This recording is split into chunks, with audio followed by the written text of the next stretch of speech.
इसका मतलब यह है कि हम लोगों ने जो डीब्राह्मणाइजेशन का अभियान चलाकर बंदी गृह जो ब्राह्मणों का है उससे शिवाजी महाराज को आजाद करने का जो अभियान चलाया, उससे जो शिवाजी महाराज आजाद हुए वो शिवाजी महाराज ब्राह्मणों का समर्थन करने वाले नहीं हैं, ब्राह्मणों को फायदा पहुंचाने वाले नहीं हैं।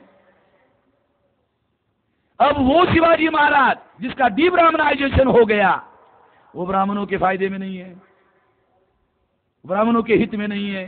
जो रियल शिवाजी महाराज है वो बहुजन समाज के प्रेरणा का स्रोत हो गए, बहुजन समाज के लिए सही इतिहास उनके सामने आ गया, उनके प्रेरणा का स्रोत हो गए।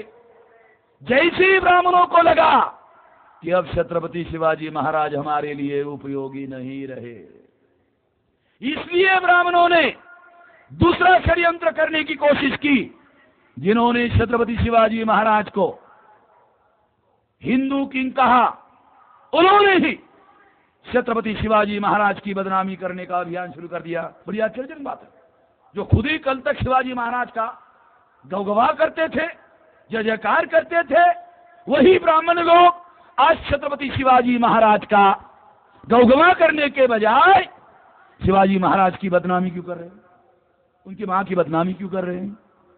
बड़ी सोचने वाली बात है। इसलिए बदनामी कर रहे हैं। बदनाम शिवाजी महाराज किसी की प्रेरणा का स्रोत नहीं हो सकता।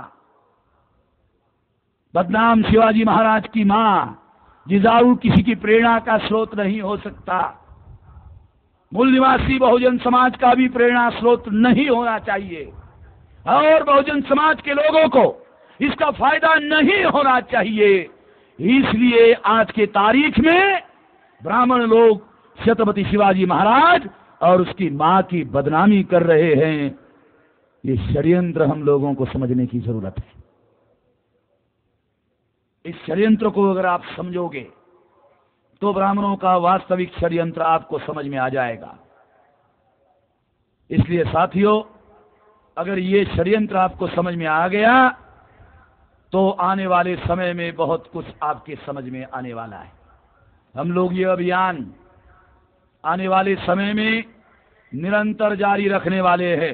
ये अभियान बंद नहीं होगा, ये आंदोलन बंद नहीं होगा। ये संघर्ष रैलियां विभागीय स्तर पर हर कमिश्नरी में होगी।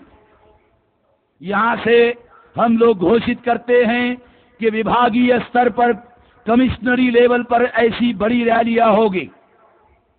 आपको इसकी अभी से, कल से ही तैयारी शुरू कर देनी चाहिए। हर गांव से 44,000 गांव है महाराष्ट्र में, 44,000 गांव से लोग इन रैलियों में आने चाहिए। कमिश्नरी लेवल की, जिला लेवल की, तहसील लेवल की, और 44,000 गांव महाराष्ट्र में हैं।